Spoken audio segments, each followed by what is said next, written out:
Morning Exercises, October 3rd. Let your moderation be known unto all men. The Lord is at hand. Philippians 4:5. What moderation? Moderation with regard to your appetites.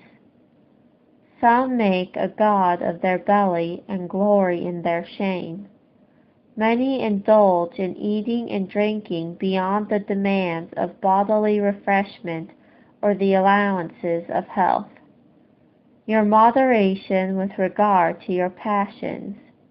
You are to be angry and sin not. The sun must not go down upon your wrath. The fear, the joy, the love, the grief allowable in themselves may become excessive in the degree. Your moderation with regard to the distinctions of life. These are to differ from the pride of life, in apparel, in furniture, in servants. Your moderation in professional pursuits and the cares of trade. Diligent in business, but not entangling yourselves in the affairs of this life. Content with sober and solid gain, and not by hazard and speculations making haste to be rich.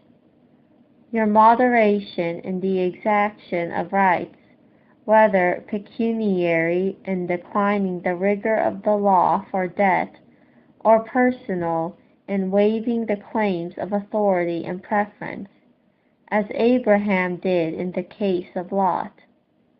Your moderation in your opinions and zeal.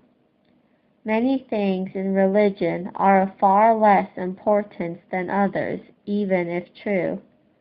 But even the truth of them is not easily ascertained, and we see men of equal talent and piety on each side of the question.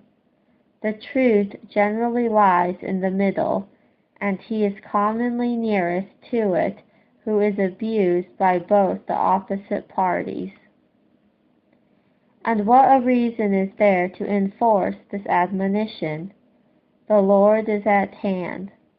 The word signifies nigh, either as to place or time. If we take it as to place, it refers to his presence. I am a God at hand and not afar off.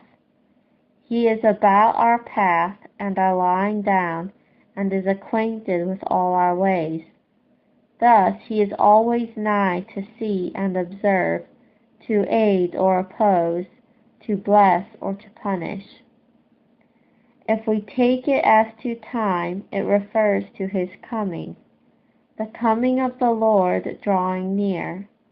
This is true not only as to the certainty of the event and the confidence of faith, but as to his real approach. If the Lord was at hand when Paul wrote this epistle, how much more since near 2,000 years have rolled away, but he comes by death. And this as to consequence is the same to us as his coming to judgment, and there is but a step between us and death. If a multitude of people were assembled together, and behaved tumultuously, and the king was coming along the road, the king is at hand, would instantly reduce them to order and silence, and every eye would be turned towards him.